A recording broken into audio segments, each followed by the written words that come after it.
Assalamualaikum warahmatullahi wabarakatuh. Alhamdulillahi rabbil alamin wa bi ni'matihi tatimmu shalihat. Asyhadu an la ilaha illallah wahdahu la syarika lah wa asyhadu anna Muhammadan 'abduhu wa rasuluhul karim. Allahumma shalli wa sallim ala nabiyyina wa sayyidina al-Mustafa Muhammadin wa ala alihi wa ashabihi ajma'in. Amma ba'd. Rabbi shrah li sadri wa yassir li amri wahlul 'uqdatam min lisani yafqahu qawli. Segala puji bagi Allah, kemudian salawat dan salam pada Rasulullah, pada keluarga dan seluruh sahabat-sahabatnya. Ya Allah muliakan bapak-bapak dan ibu-ibu yang telah datang karena Allah, dan mudah-mudahan menjadi penyebab masuknya kita ke surga Allah Subhanahu wa taala. Bapak Ibu yang Allah muliakan, di 10 terakhir Ramadan, Rasulullah sallallahu alaihi wasallam menjauhkan diri dari pembaringan, lalu beliau membangunkan seluruh keluarganya. Beliau tidak tidur dan mulai menambahkan kualitas ibadah dari yang sebelumnya. Dan salah satu jalan untuk mendapatkan kemuliaan 10 akhir Ramadan yaitu dengan melakukan i'tikaf. I'tikaf pada dasarnya hukumnya adalah sunnah, dan sunnah itu bertambah kuat ketika dilakukan di 10 terakhir Ramadan. Jadi kapanpun mau melakukan i'tikaf silahkan, namun 10 terakhir Ramadan menjadi lebih sunnah untuk dilakukan. Dan itu salah satu tujuannya, selain daripada mensucikan diri di dalam masjid. Kalau 10 terakhir Ramadan salah satunya adalah untuk memudahkan mendapatkan Lailatul Qadar. Maka orang kita lihat hari ini 10 terakhir Ramadan, alhamdulillah masih banyak kaum mukminin yang berlomba-lomba mengisi masjid-masjid. Namun ada sesuatu yang terlupakan. Ada hadis Nabi yang terlupakan di dalam hati kita, bahwa walaupun i'tikaf itu baik, tapi ada amalan yang lebih utama, lebih besar pahalanya berkali lipat dibandingkan dengan pahala i'tikaf. Dan itu Nabi yang menyebutkannya. Hadis dari Ibnu Umar radhiyallahu anhu, hadis riwayat Imam At-Tabrani, Al-Baihaqi, Al-Bazzar, Ibnu Abi Dunya dengan derajat yang hasan. Jadi ja'a rajulun ila Nabi sallallahu alaihi wasallam. Jadi kata Ibnu Umar, pernah datang seseorang menghadap Nabi sallallahu alaihi wasallam, lalu dia bertanya, faqala, ayyun nas ahabbu ila Allah wa ayyul a'mal ahabbu ila Allah azza wa jalla. Ada dua pertanyaan yang diajukan. Yang pertama, laki-laki ini bertanya, ya Rasulullah, manusia mana yang paling disukai dan dicintai oleh Allah Subhanahu wa taala? Manusia yang bagaimana yang paling dicintai Allah Subhanahu wa taala? Pertanyaan kedua, wa ayyul a'mal ahabbu ila Allah azza wa jalla. Dan amalan saleh apa yang paling dicintai Allah Subhanahu wa taala? Jadi manusia bagaimana dan amalan yang bagaimana yang paling disukai Allah. Artinya yang menimbulkan cinta Allah.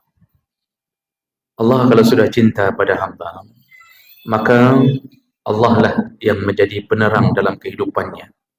Allah lah yang akan membuat dia menjauhkan dirinya dari maksiat. Allah kalau sudah cinta hamba, Allah akan menggiring hamba ini menuju ke pintu surga dengan berbagai cara. Tidak mampu dengan satu cara, Allah akan paksa hamba ini masuk surga kalau dia telah mencintainya. Bahkan walaupun dengan jalan-jalan yang kita tidak menduganya. Maka cinta Allah itu melebihi amal kita. Lalu Nabi menjawab, Allah Azza wa Jalla anfa'uhum linnas. Pertanyaan pertama tadi, manusia yang bagaimana yang paling dicintai Allah? Nabi jawab, manusia yang paling dicintai Allah adalah yang paling banyak manfaatnya pada manusia yang lain. Jadi paling banyak manfaatnya pada manusia yang lain. Ini perlu kita ingat baik-baik. Dalam kehidupan kita, dalam pergaulan kita, siapa kita di tengah masyarakat? Seberapa besar pengaruh kebaikan kita di tengah masyarakat? Seberapa banyak orang mengambil manfaat dari tubuh kita ini? Seberapa banyak orang mendapatkan manfaat dari keberadaan kita? Kalau seandainya seseorang hidup sendiri, mengunci pintu rumahnya, tidak pernah berbuat maksiat, dia beruzlah, dia hanya berzikir-zikir kepada Allah, duduk saja, pintu tak dibuka, jendela pun tidak dibuka, tetangga tidak kenal. Selama dia tidak bermaksiat, baik, tapi bukan yang terbaik. Bukan yang terbaik. Yang terbaik adalah orang-orang yang berkecimpung dalam masyarakat. Hari-harinya menjadi manfaat di dalam kehidupannya. Makanya semua orang-orang berilmu dulu. Itu tujuan akhir daripada menuntut ilmunya adalah memberi manfaat. Lihat para ulama, tidak berhenti mereka berada di tengah masyarakat. Imam-imam besar, imam-imam mujtahid, 4 mazhab, murid-muridnya, tidak ada yang bersembunyi di dalam rumah hanya untuk berzikir-zikir saja, tidak. Semua berjuang untuk memperbaiki masyarakatnya. Diambil manfaat dari tubuh mereka, diambil manfaat dari ilmu mereka. Mereka tulis kitab demi manfaat itu. Inilah manusia terbaik. Oh, kita tidak bisa menulis kitab. Bahkan mungkin bahasa Arab pun tidak bisa. Kita bisa membuat keadaan yang berbeda. Kita bisa buat tubuh kita dimanfaatkan orang. Kalau teringat kerja buat satu acara di dalam kampung, kita ada acara walimah, orang teringat mengatakan, cuba panggil saja si fulan. Kayu jak si Ahmad, kata orang. Disuruh pergi si Ahmad, Pak. Siapa nama aslinya saya tidak tahu. Yang penting panggilannya si Ahmad. Suruh datang si Ahmad, suruh pasang tenda sebentar. Suruh dia begini sebentar. Tolong dia suruh buat ini sebentar. Tolong dia suruh potong lembu sebentar. Orang kampung lain tidak ada yang bisa potong lembu. Badan kita diambil manfaat orang. Begitu kita tidak ada, lembu-lembu pun bergembira karena nggak ada yang potong lagi. Jadi semua orang kehilangan. Ketika kita mati, orang kehilangan seseorang yang paling banyak menjadi manfaat. Pantang kita melihat kalau ada paret yang mungkin tersumbat, maka kitalah yang segera turun tangan. Ini lebih besar pahalanya daripada duduk menyendiri beriktikaf di masjid.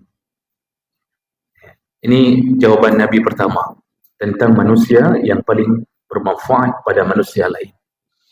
Lalu Nabi jawab pertanyaan berikutnya, mana amalan yang lebih dicintai Allah Subhanahu wa taala? Amalan apa saja yang paling dicintai Allah? Pertama, Nabi mengatakan sururun tudkhiluhu ala muslim, yaitu ketika engkau memberi kebahagiaan pada muslim yang lain. Jadi memberi bahagia itu, menanamkan rasa bahagia, itu perbuatan yang sangat dicintai Allah. Kita semua hari-hari kita silih berganti. Hari ini kita senang, besok kita sedih. Ketika teman kita bersedih dengan berbagai musibah yang dia terima, kita datang menghiburnya, walaupun hanya dengan kata-kata. Itu sudah baik.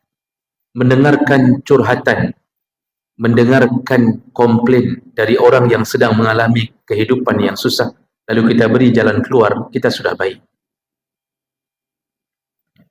Makanya mendengarkan curhatan istri yang stres dengan pekerjaannya, itu lebih baik daripada kita beriktikaf di masjid.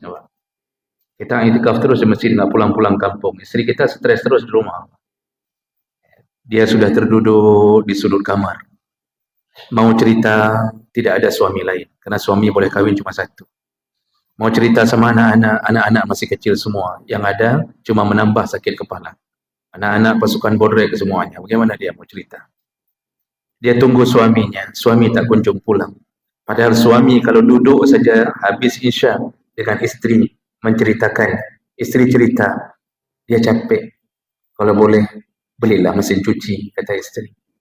Kita dengarkan, ujung-ujungnya nggak dikasih mesin cuci, Pak. Ini suami dengarnya baik, ujungnya yang agak kurang baik. Atau kita beri dia pemahaman sabar, anak kita memang begitu. Dulu kan saya juga begitu, kata suami. Saya juga dulu bodrek juga. Jadi kita buat dia sabar menghadapi hidup. Dia sudah capek kerja di dapur terus-terusan, Pak. Itu Masya Allah, itu lebih baik daripada kita habis isya berdiam diri di masjid terlalu lama. Nggak pulang-pulang. Istri lama-lama bisa bunuh diri di rumah, Pak. Ini yang harus dipahami. Memberi rasa bahagia pada seorang Muslim yang baru meninggal ayahnya, ibunya, atau anaknya. Kita dekati, kita ajak bicara. Kita bacakan satu hadis bahawa anakmu nanti menunggu di pintu surga. Anak kami belum tentu tunggu di pintu surga. Anakmu sudah pasti menunggumu.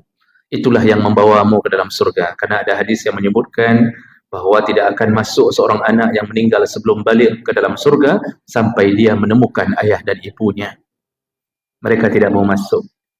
Dia berbahagia, pulang kita tenang hatinya. Itu pekerjaan yang lebih baik daripada i'tikaf. Lalu apa lagi kata Nabi? Ditambah lagi kata Nabi, wa takshifu anhu kurbah. Ketika engkau melepaskan satu kesulitan seorang mukmin. Melepaskan kesulitan mukmin apa saja. Dia sakit, tidak ada yang membawanya ke rumah sakit.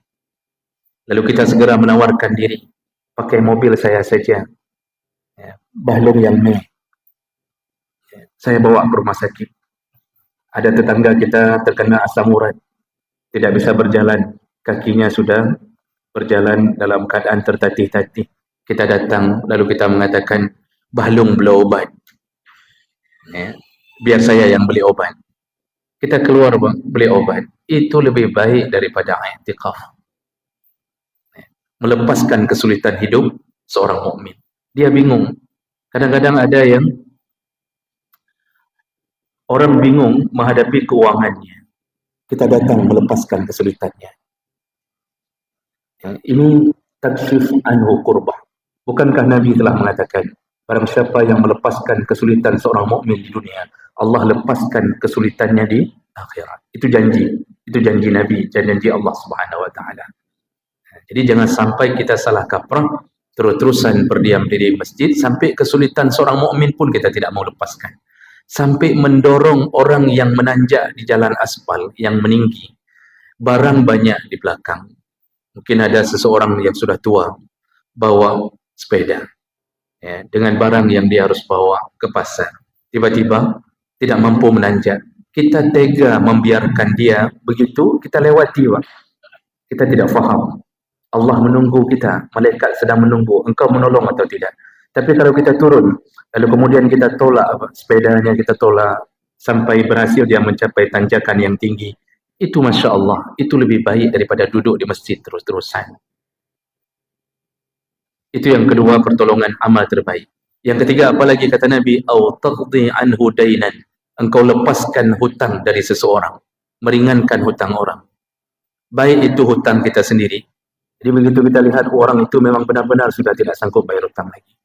Kita benar-benar melihat dia jujur, namun dia bangkrut, menjadi miskin. Lalu kita katakan kepadanya, ya sudahlah, bayar setengahnya saja. Baik tak pikiran, irona nak bayar setengah mandang. Hutang dari 1 juta kita bebaskan 500. Itu mulianya subhanallah. Kita lihat beberapa bulan kemudian, tidak juga berhasil dia membayar hutang yang 500. Kita katakan, ya sudahlah, gak usah bayar lagi. Nanti kapan-kapan ada uang saja bayar. Berarti bayar juga ujungnya. Maksudnya lepaskan sekaligus semuanya. Masya Allah. Itu besar sekali pahalanya. Dan ketahuilah Bapak Ibu yang Allah muliakan, memberikan hutang kepada orang, itu lebih besar pahala daripada sedekah. Kan kadang-kadang menimbulkan tanda tanya orang, kok bisa begitu? Nabi ketika Isra Mi'raj, itu sudah melihat pintu surga. Pintu surga itu tertulis, ada kalimat yang tertulis di pintu surga dalam hadis riwayat Bukhari Muslim. Apa yang tertulis? As-sadaqatu bi'ashri amsalha. Yang bersedekah mendapatkan pahala 10 kali lipat. Wal qardu bi thamani'ata asyar. Tapi orang yang memberi qirat, memberi pinjaman kepada orang, dia dapat pahala 18 kali lipat. Lebih besar memberi hutang, memberi pinjaman daripada memberi sedekah. Kenapa? Para ulama mensyarah hadis ini. Mereka mengatakan, kalau memberi sedekah, bisa jadi orang itu butuh, bisa tidak. Kita kasih sedekah nih, bisa jadi orang itu butuh atau bisa jadi tidak. Tapi dia tetap terima. Karena kalau sedekah orang bisa terima kapanpun tanpa harus tahu keadaan dia. Tapi kalau orang sudah datang berhutang, meminta pinjaman, biasanya Pak, itu benar-benar sudah jatuh dalam kebutuhan. Dia bingung. Dia tahu Allah itu ada, tapi dia sedang bingung. Allah menunjuk siapa untuk menolongnya. Tiba-tiba Allah tunjuk kita, dia datangi rumah kita. Tentu pertanyaannya, siapa yang membawa kakinya ke rumah kita? Allah SWT. Kita bukakan pintu, dia minta pinjam uang Pak, untuk menghidupinya. Itu lebih besar 18 kali lipat daripada bersedekah. Itu tertulis pintu surga. Makanya dulu kata Nabi SAW, di kalangan Bani Israel, itu ada seorang tajir, kaya raya, dia sering meminjam-minjamkan uang kepada orang. Lalu kemudian di saat menagih, dia selalu berkata kepada budak-budaknya, kepada anak buahnya, pegawainya, dia katakan, sekarang tagihlah. Kalau mereka yang kaya, tagihlah. Tapi kalau engkau melihat orang miskin tidak mampu lagi bayar, maafkanlah. Disuruh hapus dari catatan hutang, maafkanlah. Dengan kalimat, semoga Allah memaafkan kita nanti di akhirat. Itu selalu dia katakan ke pegawainya. Ini hadis riwayat Muslim. Sahih, Nabi yang cerita. Maafkanlah, semoga Allah nanti maafkan kita di akhirat. Begitulah keadaan dia. Lalu di ujung hadis Nabi katakan, benar-benar Allah memaafkannya dan dimasukkan surga oleh Allah gara-gara suka memaafkan hutang. Tapi kepada siapa Bapak Ibu? Kepada orang yang rencana bayar hutang. Yang hana rencana bayar hutang, baik ada pemaaf. Yang model-model bangsat nggak ada rencana bayar hutang Pak, lari menghilangkan nomor HP, menghilangkan nomor rumah dihilangkan. Ini yang model begini tidak perlu maafkan. Dia tidak ada niat baik untuk membayar. Kalau bertemu katakan saja kita bertemu di pengadilan Allah Subhanahu Wa Taala. Jadi jangan kita pula yang lebih takut daripada dia. Ketemu di pasar impres kita pula yang lari. Kita harus lebih berani, uang kita. Kita yang harus beli mata kepadanya, bukan dia yang membelikan matanya ke kita. Itu uang kita, kok kita pula yang takut WA. Jadi jemaah melakukan Allah Subhanahu Wa Taala membebaskan hutang dari seorang mukmin atau seorang mukmin yang sudah banyak hutang di toko kelontong, dia beli beras, dia beli ini, nggak sanggup bayar. Lalu kita datang diam-diam, kita tanya berapa hutangnya, biar saya yang bebaskan. Masya Allah, itu lebih hebat daripada i'tikaf di masjid Allah Subhanahu Wa Taala. Yang terakhir, kata Nabi, wa an amshi ma'a akhin fi hajatin, dan aku berjalan dengan saudaraku untuk memenuhi hajatnya. Dia perlu apa? Lalu kita diajak menemaninya. Ka pengelung tian, saya butuh ini, tak ada kawan. Ahabbu ilayya, kata Nabi, itu lebih kusukai, kata Rasulullah, min an a'takifa fi hadzal masjid, yakni al-Masjidun Nabawi syahran. Itu lebih kusukai daripada beriktikaf di masjidku ini selama sebulan. Masya Allah. Jadi yang kita sebutkan tadi, itu perbandingannya bukan iktikaf di masjid biasa, masjid Nabi. Lebih hebat orang-orang yang menolong orang lain, membebaskan hutang orang lain, menyelesaikan kesulitan hidup orang lain. Dia ketuk pintu rumah tetangganya yang miskin, dia berikan beras kepada janda dan anak yatim. Itu lebih kusukai, kata Rasulullah, daripada kita beriktikaf di masjid Nabi sebulan. Sedangkan salat di masjid Nabi, pahalanya sekali salat sama seperti 1000 kali salat di masjid yang lain. Sekali salat. Sedangkan i'tikaf bukan sekali salat, memang berdiam diri di dalam masjid. 5 kali salat otomatis dalam masjid, itu sudah 5000 kali. Belum lagi pahala i'tikafnya. Tapi sebulan i'tikaf di masjid Nabi, kalah pahalanya, jauh kalah dibandingkan menolong orang lain. Itu yang perlu kita tanamkan. Jadi jangan sampai kita ini 10 terakhir Ramadan, itikaf bagus, Alhamdulillah, tapi jangan sampai nasi sahur dibagi, teman enggak dapat, tega dapat jauh draw, dia ada jauh dengan dia. Ni nasi sahur enggak dapat, enggak cukup. Kemungkinan salah hitung, dihitung pertama 100, rupanya 1000, lagi ban panitia sampai lagi nyawa cerita. Nyok menyukai tingkat lagi nyok kan kabangai panitia, masa itu 100 rupanya datang 1000 kan, enggak cukup enggak cukup. Lalu orang yang tidak punya dan tidak tahu pengetahuan ini, dia akan sembunyi-sembunyi makan nasi sendiri di luar. Masalah saudaranya tidak sahur dan tak bisa pulang, dia enggak ada urusan, yang penting lu sahur. Inilah orang tidak faham. Memberi nasi sahur, makan bersama, dibelahnya dua, sehingga semua bisa makan, itu lebih hebat daripada engkau beriktikaf di masjid Nabi selama sebulan. Jadi jangan sampai masa-masa iktikaf ini, kita iktikaf, tapi pelitnya luar biasa, keriat luar biasa. Anak kita bawa ke dalam masjid, makanan anak, coklat ada, kemudian martabak kita beli, mie, makan. Ada anak orang miskin, tidur di samping kita waktu iktikaf. Anak orang miskin lihat saja, mau minta tidak berani. Dia coba tanya ke mamaknya, mak lagi nyan, anak siapa ke tanya, kata dia kepada mamaknya, kita dengar tapi kita tidak beri. Inilah orang-orang yang salah faham tentang surga Allah. Allah menyimpan surga untuk mereka yang menolong sesama mukmin. Maka inilah yang perlu kita fahami tentang apa yang dijanjikan oleh Allah. Jangan sampai hidup hanya menyendiri, tidak fikir tentang kehidupan orang.